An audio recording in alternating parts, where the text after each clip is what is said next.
Hello guys, this Sam Sharma guys. तो guys आज इस वीडियो में हम बात करने वाले हैं CSIT के मोस्ट इंपॉर्टेंट क्वेश्चंस की, जो आपके 2025 एग्जाम के लिए काफी ज्यादा हेल्पफुल रहने वाले हैं। बहुत सारे क्वेश्चन मैं ऑलरेडी शेयर कर चुका हूं दूसरे सब्जेक्ट्स के लिए, तो उन वीडियो को भी चेकआउट कर लेना। उन दोनों वीडियो के लिंक मैं आई बटन में दे दूंगा। इस वीडियो को लास्ट तक जरूर देखना, तो आपको सारे इंपॉर्टेंट क्वेश्चंस मिलने वाले हैं।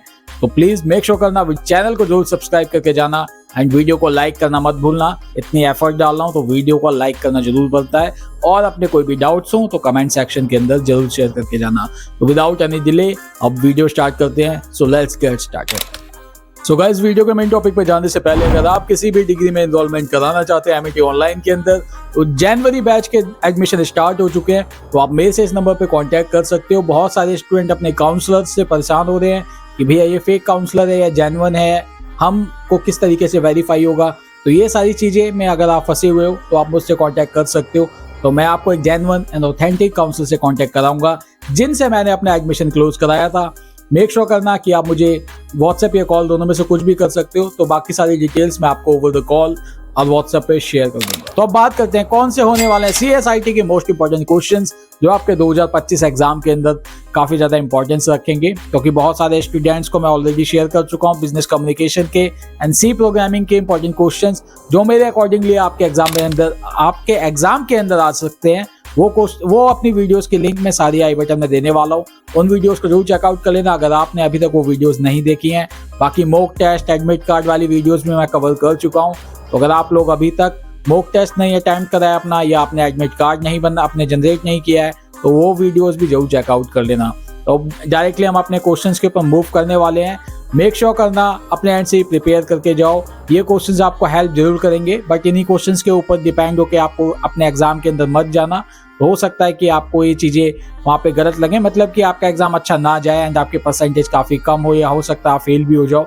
तो ये सारी चीजें मैं आपको एडवांस में दे रहा हूँ। तो आप ये अपने एंड से प्रिपरेशन करो एंड क्वेश्चंस को भी रेफर कर सकते हो, तो आपको काफी ज्यादा हेल्प मिलेगी। तो बात करते हैं 1 by 1 क्वेश्चंस की।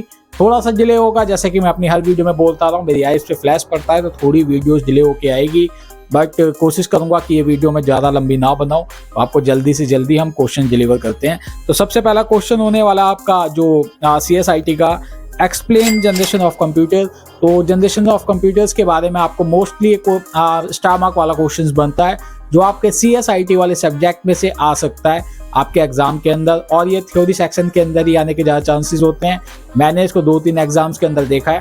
तो अगर आप अपने एग्जाम की प्रिपरेशन कर रहे हो CSIT की, तो ये वाला क्वेश्चन आप अच्छे से प्रिपेयर करके जाना। इसका आंसर लॉन्ग आंसर है, बट आप अच्छे से प्रिपेयर करोगे तो आपके 7.5 मार्क्स ईजिली आप ग्रैब कर सकते हो, और ये आपका फर्स्ट सेक्शन के अंदर आने के ज़्यादा चांसेस होते हैं। तो फर्स्ट क्वेश्चन होपफुली आपने लिख लिया होगा। ये सारे क्वेश्चन आप नोट डाउन भी कर सकते हो एंड अपने पोस्ट करके जैसा भी आप करना चाहते हो, याद करना चाहते हो, जो आपके कन्वीनियंस लगे उस अकॉर्डिंगली आप देख सकते हो। तो नेक्स्ट क्वेश्चन है आपका capabilities and limitations of computers.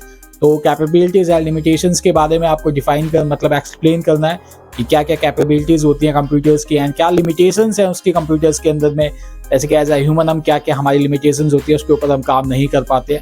तो कंप्यूटर्स के अंदर भी क्या क्या लिमिटेशंस है, ये सारी चीज़ें आपको जरूर पढ़नी है। तो हो सकता है अगर आपके एग्जाम के अंदर ये क्वेश्चन आए तो आप इजिली आंसर कर पाओ। इसके बाद आपका क्वेश्चन होने वाला कंपोनेंट्स ऑफ कंप्यूटर। कंपोनेंट्स के बारे में आप जरूर अच्छे से पढ़ के जाना। ये क्वेश्चन आपका MCQs के अंदर, थ्योरी सेक्शन के अंदर आने के चांसेस होते हैं। तो अगर आप दोनों मतलब आप प्रिपेयर करोगे तो आपके MCQs के अंदर अगर आ जाएगा तो वहाँ भी फायदा करेगा, और थ्योरी में आ जाएगा तो आप इजिली 7.5 मार्क्स अपना इजिली ग्रैब कर लोगे। तो ये आप इजिली प्रिपेयर कर सकते हो। इन सारे मतलब क्वेश्चंस के तो मैं वैसे अपने हमारे टेलीग्राम चैनल पे सारे इसके नोट्स पड़े हुए हैं, आप वहाँ पे रेफर कर सकते हो। बाकी और अगर आपको चैनल का लिंक चाहिए कहाँ से पढ़ना है, तो मैं वीडियो के डिस्क्रिप्शन बॉक्स में डाल दूंगा। उस चैनल पे जाके आप इजिली हिंदी में इनको पढ़ सकते हो। इसके बाद है आपका question difference between primary and secondary memory. ये क्वेश्चन बहुत इंपॉर्टेंट है। अगर आप CSIT के स्टूडेंट हो, मतलब कंप्यूटर साइंस के स्टूडेंट हो, तो ये एक बोलते हैं स्टार मार्क वाला क्वेश्चन, उसी टाइप का क्वेश्चन है। तो आपको इसको अच्छे से प्रिपेयर करना है। क्या होती है प्राइमरी मेमोरी, क्या होती है सेकेंडरी मेमोरी, क्या उसकी स्पीड होती है, क्या इसकी मतलब कौन सी ज़्यादा फास्टेस्ट मेमोरी होती है, रैंडम एक्सेस मेमोरी क्या होती है, रोम क्या होती है, ये भी चीज़ें में आने वाले क्वेश्चंस हैं मेरे पास। तो ये आपको टॉपिक अच्छे से प्रिपेयर करना है इसमें कुछ भी स्किप मत करना। ये कुछ ही क्वेश्चंस मैं आपको देना, इसमें भी अगर स्किप करोगे तो आप पढ़ के क्या जाओगे।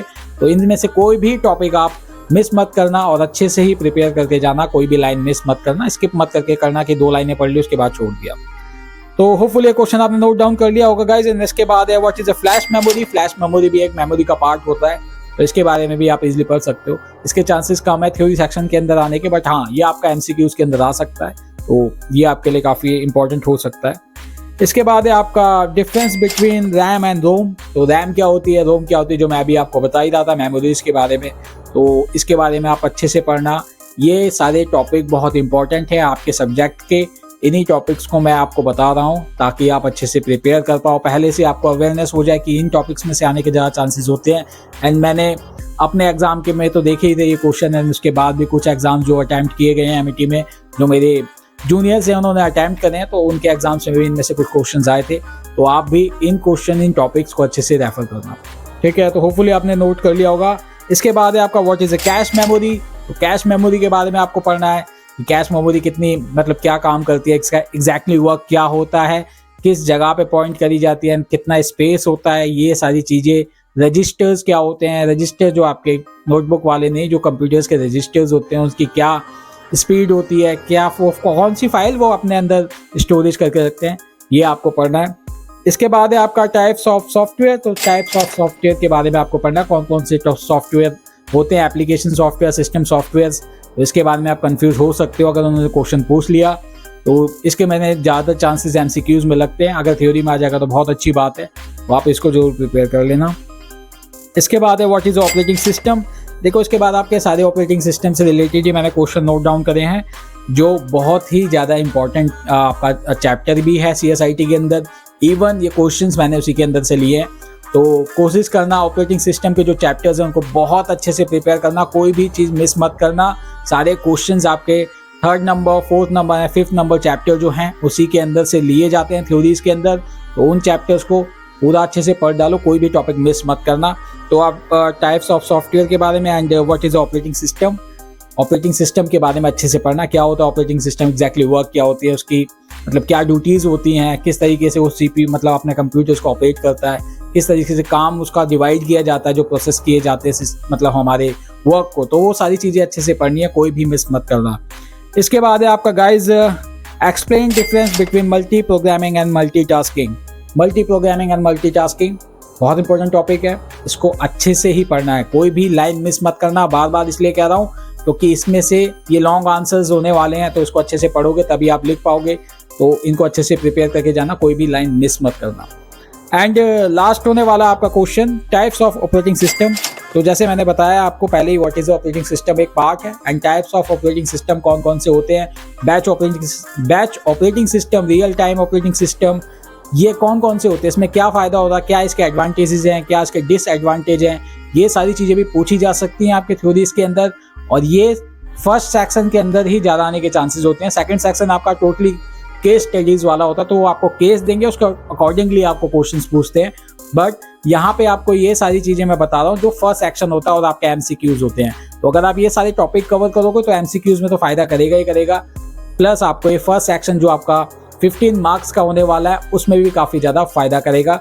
तो इन सारे क्वेश्चंस को अच्छे से प्रिपेयर करना। ये मैंने आपको अराउंड 11 क्वेश्चंस के करीब बताए हैं। ये मेरी पुरानी वीडियोस में भी आपको मिलेंगे, बट बहुत सारे स्टूडेंट्स शायद मेरी प्लेलिस्ट चेक नहीं करेंगे, तो मैंने इसलिए रिक्रिएट वीडियो करी है ताकि आप सेम टॉपिक को अच्छे से प्रिपेयर करो। टॉपिक तो चेंज होने वाले नहीं है, चैप्टर्स वही हैं, तो हमेशा वही टॉपिक होने वाले हैं, उसी के अंदर से क्वेश्चन प्रिपेयर होंगे। एंड मैंने बुक भी पैक करके रख दी है, तो मेरे पास वो बुक भी नहीं है, बट हाँ मैंने अपनी वीडियोज़ में से क्वेश्चन दोबारा नोट डाउन करके आपको शेयर करें। तो मेक श्योर करना वीडियो को लाइक करके जरूर जाना, इतना सारा एफर्ट मैंने डाला है, तो आप भी एक छोटा सा एफर्ट करो, वीडियो को लाइक करो, चैनल को सब्सक्राइब नहीं किया है तो सब्सक्राइब कर दो। बाकी अब आपके 2-3 सब्जेक्ट जो भी रह गए हैं, मैंने वैसे 3 सब्जेक्ट के आपके दे दिए हैं, 2 सब्जेक्ट आपका mathematics and HCI and mathematics के चैप्टर्स मैं आपको बता दूंगा, क्योंकि उसके क्वेश्चंस मैंने भी प्रिपेयर नहीं करे थे। और भी कोई डाउट हो उसके रिगार्डिंग आप मुझे कमेंट सेक्शन के अंदर कमेंट कर सकते हैं। मेक श्योर करना गाइज, जितने भी मेरे व्यूअर्स आते हैं मेरे चैनल के ऊपर, तो मेरी लेटेस्ट वीडियो के अंदर ही कमेंट्स किया करो, तो ताकि मैं उनका रिप्लाई आपको कर पाऊँ। मेरी पुरानी वीडियोज़ में एक्चुअली अभी कमेंट्स बहुत आते हैं, तो ये अच्छी बात है कमेंट्स आना, बट मैं अभी कुछ टाइम से उनको रिस्पॉन्ड अच्छे से नहीं कर पा रहा हूँ। अभी वीडियोस का काम भी बढ़ा हुआ है, कि अभी मेरे एग्जाम्स भी आपको भी मुझे डिलीवर करनी है, तो उसमें टाइम बहुत जाता है और एक वीडियो बनाने में कि कितने सारे एफर्ट्स लगते हैं। वीडियो एडिटिंग करो, जितने भी कमेंट्स आपको करने हैं लेटेस्ट वीडियो के अंदर करो, या मेरी कम्युनिटी पोस्ट में डालता हूँ उसमें कर दिया करो, तो वहाँ पे डायरेक्टली आपके जो भी कमेंट्स होंगे वो इजीली पढ़ पाऊंगा और आपको रिवर्ट कर पाऊंगा। बाकी आप मुझे व्हाट्सएप पे भी डायरेक्टली पूछ सकते हो, कोई भी इशू नहीं है, कोई भी चार्जेस नहीं है। आपके सैम भाई अवेलेबल हैं 24 आवर्स। कोई और भी डाउट हो मुझे कमेंट करके जरूर जाना इस वीडियो के बारे में, और मिलते हैं नेक्स्ट वीडियो के अंदर। तब तक के लिए bye bye, love you all.